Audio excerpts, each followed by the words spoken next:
You're listening to Unspoken Rules. This is BizBit number 2, strategy and protocol, right?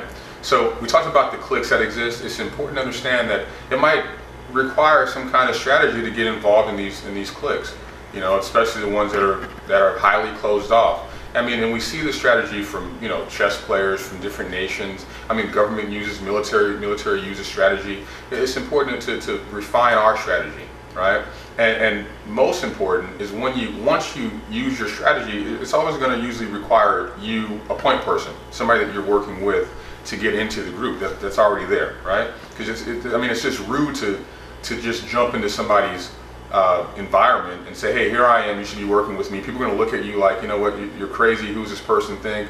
The audacity of all of that. So it's important to, you know, create a strategic alliance and work with that strategic relationship to get into the group.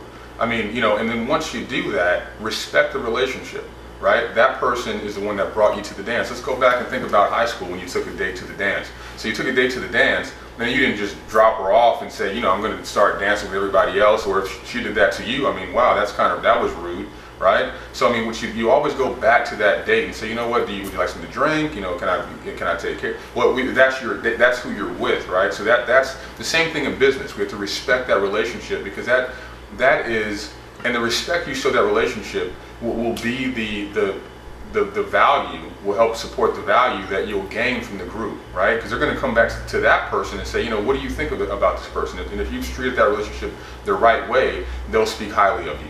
They'll also share that story or share their experience with other groups, you know, that they may be networked with. So it's important to understand that. I got just a quick example. A client of mine, you know, he's a well-known actor, and he basically had an opportunity to go and do an event. The first time the opportunity came to him, it came through somebody, a close friend of his. The second time it came, because it's an annual event, it came directly to him.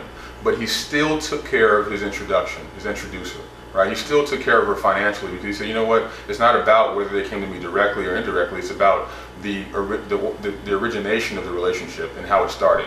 It came through her initially, so we're going to take care of her this time as well. And I thought, you know what, that's good business. That's how you maintain strong relationships, and strong relationships equal success. All right, so thanks so much for tuning in, and I hope you gain something from it.